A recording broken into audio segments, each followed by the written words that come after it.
14절부터 17절을 보면 자, 이렇게 그리스도께서 그 백성들을 사랑하시고 싸우시고 열정을 가지고 계시면서 이제 마지막으로 공개하시는 것이 있습니다. 그것은 하나님께서 당신의 백성들을 향해 가지시는 본심입니다. 본심.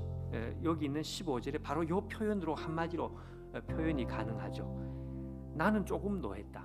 물론 이스라엘에게 유다 백성들을 향해서 진노를 안 한 것이 아니고 진노를 하기는 했단 말이죠. 근데 왜 너희들은 내보다 더 진노하느냐 이렇게 이제 하면서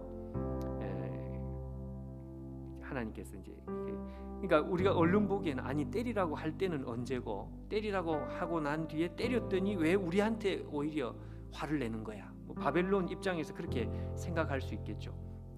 근데 하나님께서는 일관된 메시지입니다. 나는 한 대 때리라고 했다. 근데 왜 10대 때리느냐? 나는 조금 놓아였거늘 너희들은 왜 나보다 더 힘을 내어서 고통을 주었느냐? 자, 여러분 결국 이게 몇 대를 때린 게 문제라기보다는요 근본적으로 하나님의 마음이죠. 이게 하나님의 본심이죠. 그리고 이제 더 나아갑니다. 마지막 그 이제 가장 핵심인데 그 하이라이트인데 이 16절과 17절에 보면 하나님의 계획이 나옵니다.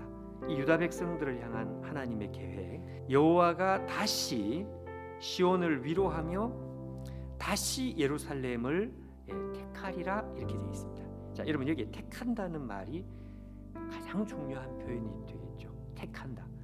우리가 보기에는 그냥 뭐 택한다, 선택한다 뭐 이런 것이지만 여러분 이 택한다고 하는 이 표현 속에 사실은 모든 회복이 여기에 다 있습니다.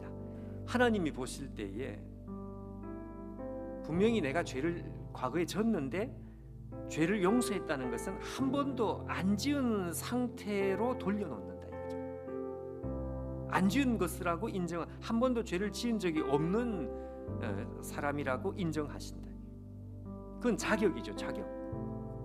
자격입니다. 그러니까 그리스도께서 우리에게 주신 것은 바로 이런 자격을 주신 것이다. 자격. 여러분 신약 성경으로 가면 이 회복의 의미가 여기서 한 걸음을 더 나갑니다. 이게 참 중요합니다.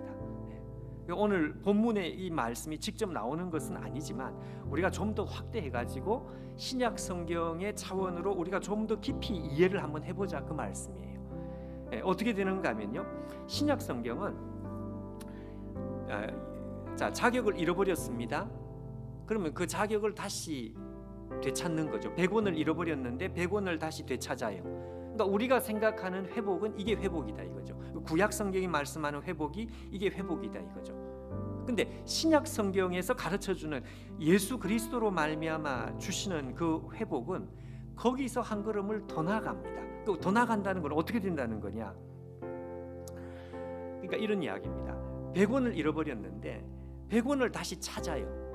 근데 거기서 더 나아가서 100원을 찾는 게 아니라 1000원, 10,000원으로 이게 다시 찾는 것이 그리스도께서 우리에게 주신, 여기서는 분명히 다시 예루살렘을 택하리라. 이거 참 위대한 축복인데, 근데 다시 예루살렘을 그렇게 택함을 받고 보니까 어떻게 돼 있느냐? 신약 성경의 뚜껑을 열어보니까 어떻게 돼 있느냐? 예전보다 훨씬 더 영광스럽게 돼 있더라 이것입니다. 우리가 확인한 것은 두 가지입니다. 하나님의 본심은 정말 하나님은 안 때리고 싶은 마음이 하나님의 본심, 때리면서도 사랑하는 하나님의 본심, 그 하나님의 본심 때문에 어떻게 하나님께서 우리를 회복을 시키셔요. 한 번도 죄를 안 지은 것처럼. 아니요, 안 지은 정도가 아니라 우리가 영원히 죄를 지을 수 없는 사람처럼 그렇게 회복을 시켜놓는데 훨씬 더 놀랍게 회복시키시는, 이것이 오늘 우리가 하나님 앞에 받은 구원의 핵심입니다. 그래서 다시 예루살렘을 택하리라 하는 이 말씀이 그렇게 중요합니다.